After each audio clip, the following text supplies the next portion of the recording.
Hey guys, welcome back to a Summer of Ecclesiastes. If you enjoy this content, again, leaving comments, likes, subscribing, all of that really helps the channel out, helps spread this content around. If you want anything specifically answered, there should be a little side note coming out on this episode as well, so kind of tune in for that, see what that's all about.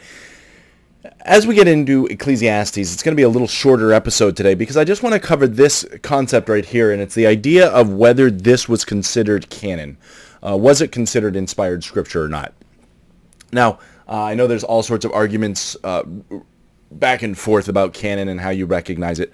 I appreciate James White, who he basically takes a perspective like this. He says, I've written a ton of books. The moment I write the book, it's canon. It's canon to my corpus. And so, for instance, with me, I've published 2 books. Okay, so got The Inevitable, got The Indomitable. Those are my 2 books. Now, once I write those books, they are canon to me. They are my writings. Now, you can recognize them by writing style. You can recognize them by consistency. In the case of Scripture, you can recognize them by an internal consistency. Even though they were written by various human authors, it came under the inspiration of God. And so the illustration James White uses is very similar to what I was just explaining. The moment I write the book, they are canonical to me. They are there. They're mine. However, it's going to take you to recognize what is canon or not. It doesn't mean that if you don't recognize it, it's not canon. Doesn't mean if you recognize it, it is canon. But there are certain earmarks that you can look at and go, this is canon. So, over the years, the church has developed a lot of different ways to recognize whether something is canon or not, because even Paul, when he's writing the epistles, he says, you need to be careful because people are sending you letters pretending they're from us. And so we have certain things we look for. In Paul's writing, we have certain things we look for. Now, naturally, as you get to a book like Ecclesiastes, there are a lot of issues that come up that you go, that does not sound like Scripture. And what do we do about it? Well, the Jews, they did recognize various aspects, and they looked at this stuff. And what they would do is they would consider this concept. Does the text that we're looking at make the hands dirty? And it was shorthand for the idea of like when you held something that was holy, like you are now unclean. And it's this idea of is it inspired scripture or not? So the argument went back and forth. Does Ecclesiastes make your hands dirty? Is it inspired? Well, they pretty much collectively agreed and said, yes, this text is considered written under the inspiration of God. You've got various other collections, various other texts, various other times where they would kind of have to look at it. I mean, the book of Revelation is one of those where I know it's not a Jewish canon, but in the book of Revelation, it was a stranger book. I mean, monsters and things coming up out of the ocean, and that's kind of an odd one. And so the book of Revelation is one of those that was pretty hotly debated.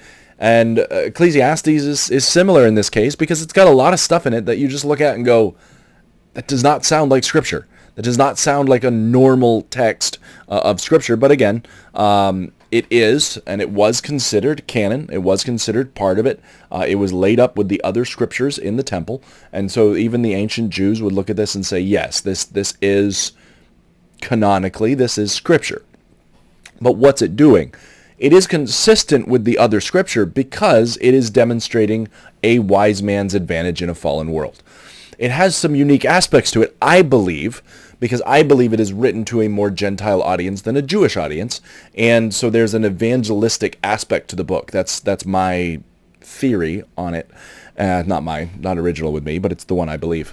And the author is also wrestling, we'll get into this next time, but the author is wrestling with God's justice. There's a lot of things that he's looking at, and there are some similarities to Job. There's a really rich comparison you can make between Ecclesiastes and Job. And what the author is doing is he's saying wisdom works, wisdom is great, wisdom is awesome, wisdom builds a hedge about you of protection.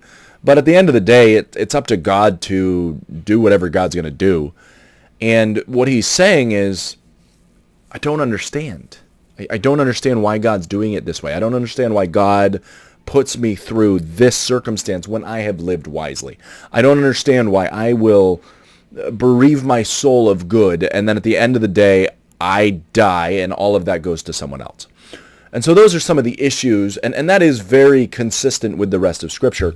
And if you understand it from the perspective that Solomon is dealing with things almost playing devil's advocate, or he's just being very real and just saying, listen, this is just what I'm coping with. If you take it from that perspective, you start to understand that there are aspects that seem unbiblical, but really aren't once you complete the thought. If you start a sentence and you never finish the sentence, that sentence sounds incoherent. But if you say a sentence and you pause for a little bit and then you finally finish the sentence, that puts together a whole thought and we can say, yes, that is consistent. That is a good sentence. But if you paused in the middle, while you're sitting there in the middle going, I don't know if that's a sentence or not. That's kind of the idea with Ecclesiastes. It's a sentence that if you start reading and you go, well, no, finish the thought.